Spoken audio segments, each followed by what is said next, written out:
नमस्कार विद्यार्थियों।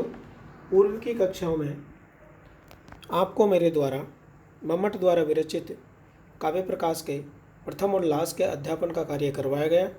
द्वितीय उल्लास के प्रारंभ में मम्मट ने अर्थ के प्रकार बताते हुए अर्थ को 3 प्रकार से विभाजित किया: वाच्यार्थ, लक्ष्यार्थ और व्यंग्यार्थ।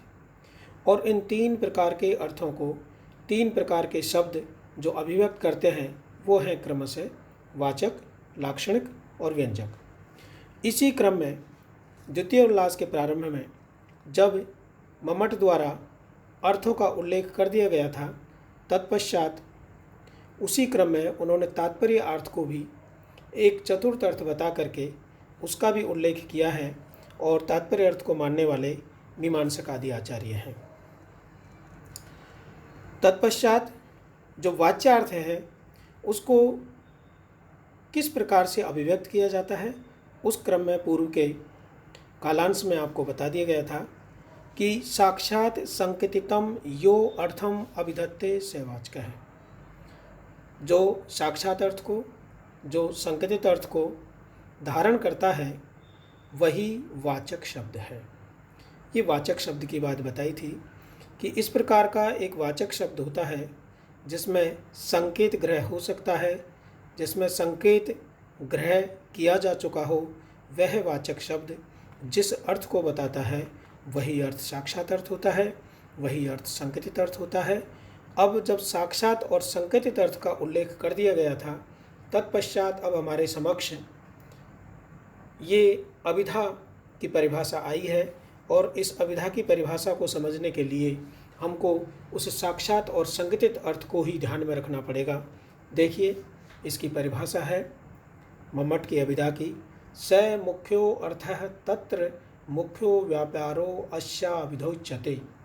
अर्थार्थ स मुख्यो अर्थ है, वही मुख्य अर्थ है। मम्मट के अनुसार ये कहा गया है कि वही मुख्य अर्थ है। कौन सा मुख्य अर्थ? जिसके विषय में हम पूर्व में बात कर चुके हैं। क्या बात कर चुके हैं?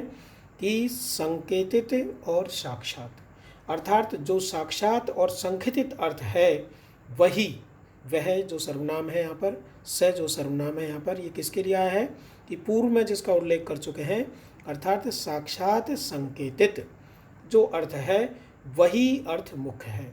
अब यहाँ पर आप ध्यानपूर्वक ये समझेंगे कि जो साक्षात अर्थ होता है वही संकेतित अर्थ होता है और जो संकेतित अर्थ होता है वही मुख्य अर्थ होता है। तो यहाँ पर 3 प्रकार के ये नाम है इस अर्थ के। मुख्यार्थ भी वही है, साक्षातार्थ भी वही है और संकेतितार्थ भी वही है। तत्र मुख्यो व्यापारो अस्य अभिधा उच्यते। अस्य अर्थार्थ जो वाचक शब्द बताया था, अब यहाँ पर अस्य किसके लिए आया है? शब्द के लिए। अर्थार्थ जो वाचक शब्द बताया गया था उस शब्द का जो मुख्य व्यापार है। मुख्य व्यापार का तात्पर्य क्या है कि जब कोई शब्द किसी अर्थ की अभिव्यक्ति करता है तो उसमें उसका मुख्य व्यापार होता है। तो व्यापारो अस्य अभिधा उच्यते। अस्य मतलब शब्दस्य, अस्य कस्य? शब्दस्य। कौन सा शब्द? वाचक शब्दस्य, जो पीछे हम पढ़ चुके हैं। उस शब्द के मुख्य व्यापार को, अर्थात प्रधान व्यापार को, अर्थात स्वाभाविक व्यापार को अभिधा उच्यते, हम अभिधा कहते हैं। अब यहाँ पर ये 2 सर्वनाम शब्द आए हैं। एक तो स आया है, स का अर्थ मैं आपको बता ही चुका हूँ कि स का तात्पर्य है साक्षात संकेतित है, अर्थात जो साक्षात और संकेतित अर्थ है वही मुख्य अर्थ होता है। और फिर आगे अश्य जो सर्वनाम आया है, षष्ठी व्यक्ति का एक वचन, उसका संज्ञा है शब्दस्य। अश्य आया है शब्द के लिए, अर्थात शब्दस्य अभिधा उच्यते। ध्यान से समझने की कोशिश करें। स मुख्यो अर्थ है, वही मुख्य अर्थ है जो पिछले सूत्र में मम्मट ने बताया है कि साक्षात और संकेतित जो अर्थ है वही मुख्य अर्थ होता है। और तत्र यानी यहाँ पर, अर्थात इस विषय में, किस विषय में? तत्र का तात्पर्य है कि इस विषय में, उस साक्षात संकेतित अर्थ के विषय में जो पूर्व में बताया जा चुका है, उस साक्षात संकेतित अर्थ के विषय में। तत्र यहाँ पर सप्तमी का उल्लेख है और सप्तमी आई है कि उस साक्षात संकेतित अर्थ के विषय में जो शब्द का, कौन से शब्द का, वाचक शब्द का, जो वाचक शब्द का मुख्य व्यापार है उसी को हम अभिधा उच्यते, अभिधोच्यते, अभिधा उच्यते, अभिधा कहते हैं। यहाँ पर गुण संधि है अभिधा प्लस उच्यते में। और स इति साक्षात संकेतित है, और वह का यहाँ पर जो सर्वनाम है स, उसकी संज्ञा है साक्षात और संकेतित अर्थ को वो संबोधित कर रहा है। और अश्य जो सर्वनाम शब्द आया है वो शब्द को, अर्थात जो वाचक शब्द का मुख्य व्यापार है उसे ही हम अभिधा कहते हैं। अब मम्मट की अभिधा को समझने से पूर्व हम यहाँ पर आपने एमए प्रीवियस में साहित्य दर्पण विश्वनाथ का पढ़ा है, उन्होंने भी अभिधा की एक बहुत विशिष्ट परिभाषा दी है, मैं उसका भी उल्लेख यहाँ पर आपको करना चाहूँगा कि तत्र संकेतितार्थस्य बोधनाद ग्रीमा विधा।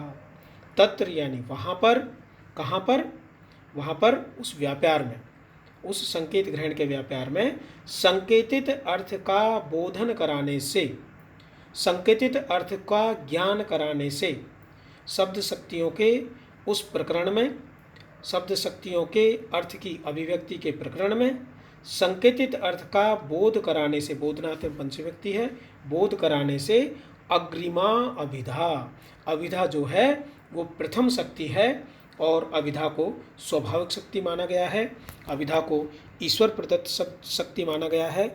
और चूंकि अश्य व्यापारो, उस शब्द का जो व्यापार होता है वो मुख्य व्यापार होता है, इसलिए अभिधा शक्ति को मुख्य शब्द शक्ति भी माना गया है। अब यहाँ पर आपको कोई संदेह नहीं होना चाहिए कि अभिधा शब्द शक्ति शब्द शक्तियों में पहली शब्द शक्ति है, इसे स्वाभाविक शब्द शक्ति कहा जाता है, इसे मुख्य शब्द शक्ति कहा जाता है। और चूंकि स्वाभाविक है, मुख्य है, प्रथम है, अग्रिमा है शब्द शक्तियों में, इसलिए इसे ईश्वर प्रदत्त शब्द शक्ति भी कहा जाता है।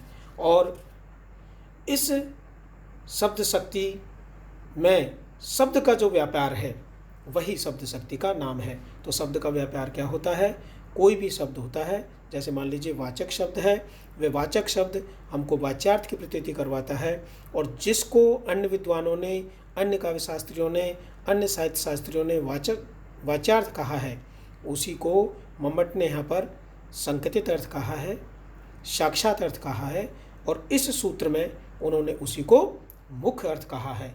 और उस मुख्य अर्थ के ज्ञान में, उस मुख्य अर्थ के बोधन में अश्य मुख्य व्यापारों, इस शब्द का, तो देखिए वाच्यार्थ को, संकेतितार्थ को, साक्षातार्थ को आपको कौन प्राप्त करवाएगा, वाचक शब्द। तो शब्दस्य अर्थात वाचक शब्दस्य मुख्य व्यापार है, अर्थात वाचक शब्द का जो मुख्य व्यापार है उसे ही हम अभिधा कहते हैं। इस प्रकार से यहाँ पर जो शब्द शक्तियाँ मम्मट द्वारा बताई जाएंगी उनका क्रम है अभिधा शब्द शक्ति, लक्षणा शब्द शक्ति और व्यंजना शब्द शक्ति। अब मैं समझ गया हूँ कि आप भली प्रकार से तीनों शब्द शक्तियों के विषय में, दो के विषय में आगे बताया जाएगा, और पहली शब्द शक्ति के विषय में मैंने आपको मम्मट द्वारा जो परिभाषा दी गई है वह भी समझाई है। विश्वनाथ जी द्वारा साहित्य दर्पण में जो आपने एमए प्रीवियस पढ़ी गई थी उसका भी मैंने उल्लेख कर दिया है, और इस प्रकार से हम अभिधा को यहाँ पर समझ चुके हैं। धन्यवाद।